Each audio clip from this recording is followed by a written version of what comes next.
Nous allons commenter le cours sur les déterminants. Donc déjà le principe. Un déterminant, c'est une application qui prend une matrice qui sort un nombre. Et ça va être une technique de calcul. Donc en fait, le but de cette capsule, c'est de vous apprendre les règles du jeu. C'est-à-dire vous allez avoir une matrice dont il va falloir calculer le déterminant. Qu'est-ce que j'ai le droit de faire? Qu'est-ce que j'ai pas le droit de faire? Comment obtenir ce nombre? Puisque ça sort un nombre. Donc déjà, qu'est-ce que c'est qu'un déterminant? C'est déterminé par trois propriétés qui le caractérisent complètement. C'est-à-dire c'est la seule application qui a ces trois propriétés. Les trois propriétés sont les suivantes. Bon, déjà, il doit prendre une matrice et sortir un nombre, un scalaire. Elle doit être linéaire par rapport à chaque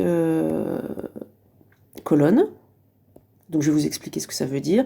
Et F est antisymétrique par rapport à chaque colonne. Et enfin, elle doit envoyer l'identité sur 1, c'est-à-dire l'image de l'identité, ça doit être 1. Admettons ce théorème, il n'y a qu'une seule application qui vérifie cette propriété-là. Quand vous avez une matrice et qu'on cherche son déterminant, bon, imaginons que j'ai la matrice A qui serait 1, 2, 3, 4, soit vous parlez de déterminant de A, soit vous écrivez 1, 2, 3, 4, mais avec des barres de chaque côté. Donc attention à ceux qui n'écrivent pas bien, il va falloir qu'on fasse bien la différence entre les parenthèses. À gauche, c'est un objet de type matrice. À droite, c'est un objet de type nombre. C'est un scalaire. Ok? Donc, justement, je vais faire un petit pas de côté pour expliquer ce que sont ces différentes propriétés. Qu'est-ce que ça veut dire qu'F est linéaire par rapport à chaque colonne? Ça veut dire que, imaginons que vous ayez cette matrice-là. Vous pouvez tout à fait dire que la colonne 5, 4, c'est 3 plus 2, et là, c'est 4 plus 1. D'accord? Donc la première colonne, elle est considérée comme étant somme de deux colonnes. La colonne, je vais mettre des couleurs. La colonne 5, 4, elle est considérée comme étant la somme de la colonne 3, 4 et de la colonne... Alors, par linéarité, vous allez pouvoir séparer ce déterminant en deux déterminants. Un déterminant avec la colonne 3, 4, qui est donc rouge, et un déterminant avec la colonne 2, 1. Ça marche? Et ça peut éventuellement vous aider à continuer le calcul. J'en sais rien, je vous donne un exemple. Donc en fait, ça marche par colonne. Si une colonne est une combinaison linéaire, vous pouvez décomposer. Donc par exemple, là si c'est un déterminant de 2, donc deux lignes, deux colonnes, vous avez la colonne 1 qui s'écrit alpha C plus bêta C', et puis l'autre deuxième colonne c'est la colonne 2.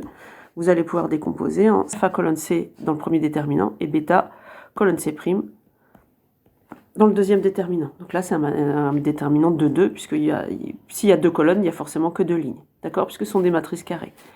Et pareil pour la deuxième colonne.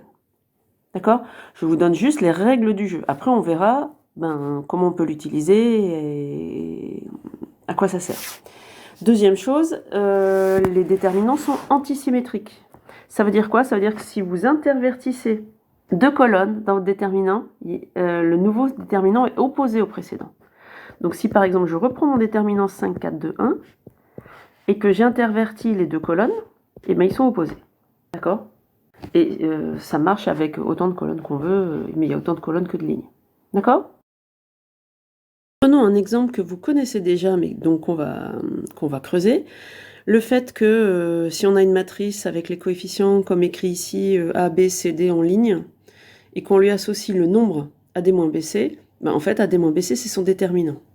Pour l'instant, vous l'aviez admis, on vous avait défini le déterminant comme d'une matrice ABCD comme étant AD-BC. Donc je vais démontrer que c'est un déterminant, et pour ça, je vais démontrer que l'application F ainsi définie vérifie les trois propriétés caractéristiques du déterminant.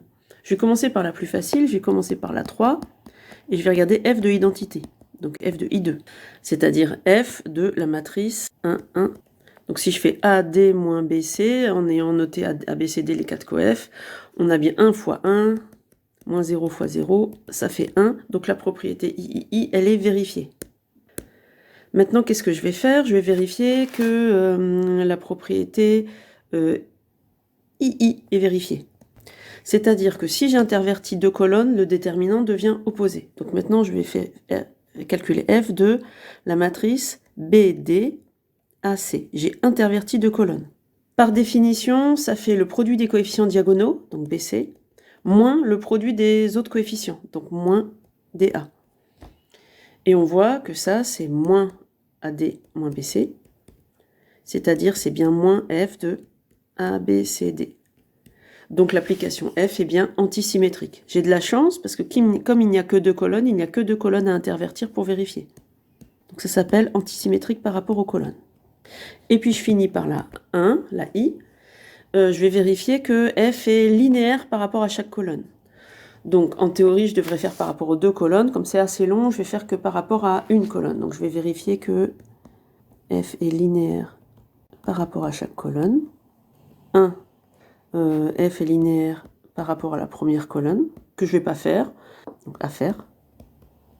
2. Vérifions que F est linéaire par rapport à la deuxième colonne. Marche. Alors, je vais donc je vais chercher l'image d'une matrice qui serait du type une première colonne, et puis la deuxième colonne, ce serait une combinaison linéaire de colonnes. Donc, on va dire que la colonne 2, ce serait alpha, une colonne C, plus bêta, une colonne C'. Je les écris en gros. Et la colonne C, je vais l'appeler BD. Et la colonne C', je vais l'appeler B'D'.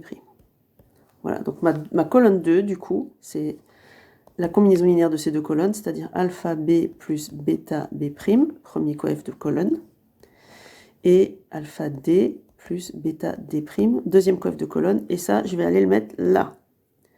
Alpha B plus bêta D', alpha D plus bêta D'. Voilà, ça c'est la matrice dont je calcule l'image. Donc calculer l'image, c'est facile, c'est produit des coefficients diagonaux, moins produit des coefficients autres que diagonaux. Voilà. Qu'est-ce qu'il faut que je vérifie? Que c'est linéaire, c'est-à-dire que c'est la même chose. On doit montrer que F de AC, je la recopie, hein. C'est alpha fois F de la matrice ACBD plus bêta, linéarité, F de première colonne inchangée, deuxième colonne, celle qui avait bêta en facteur. Ok? Si je vous le mets en codification juste avec des colonnes, ça veut dire F de C1, C2, c'est F de...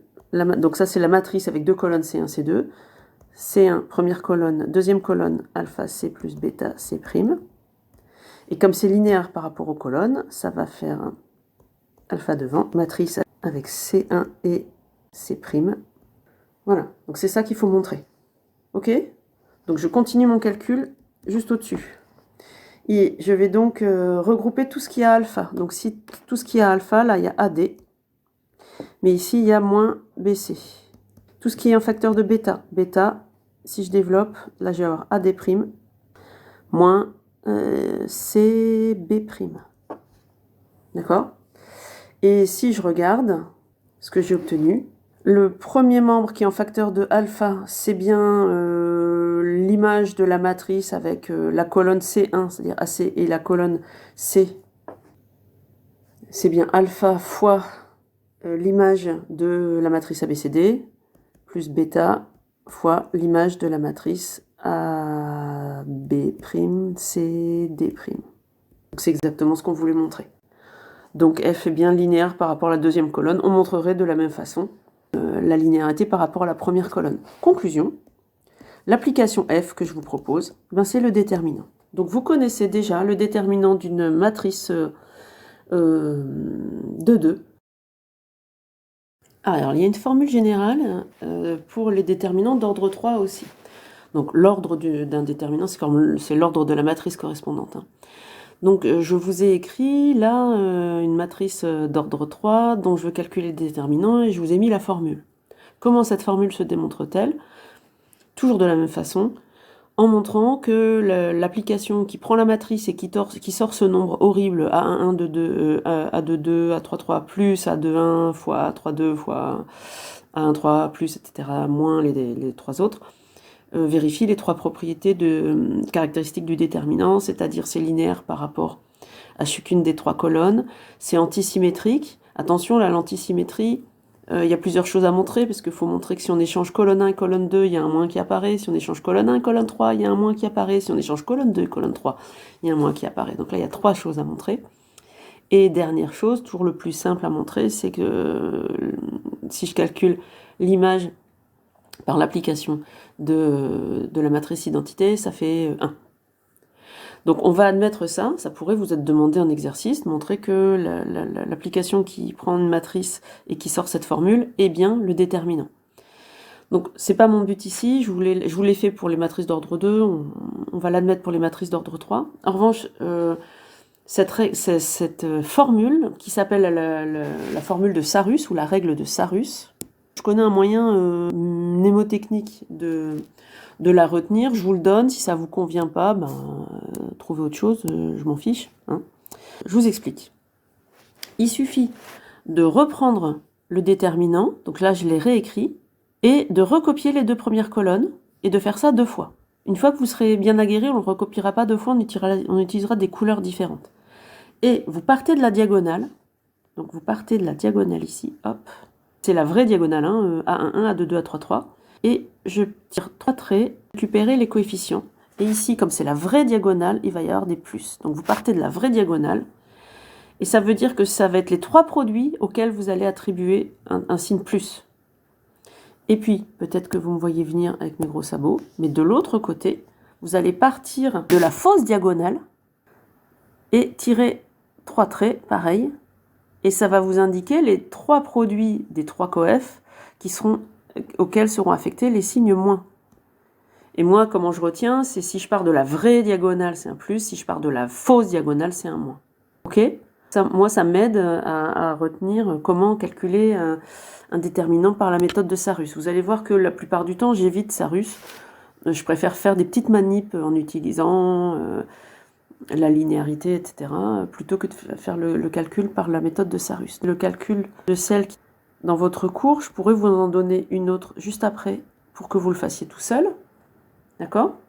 Donc, par la méthode de Sarus, ou on peut aussi dire en utilisant la règle de Sarus, donc aide au calcul.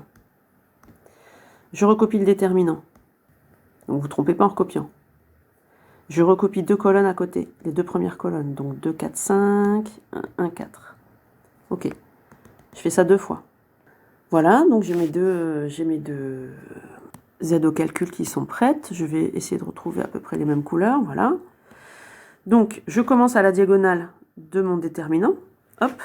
Je trace les 2 lignes suivantes. Et ça, c'est celles qui vont être avec un plus. Je vais de l'autre côté. Je commence à la fausse diagonale.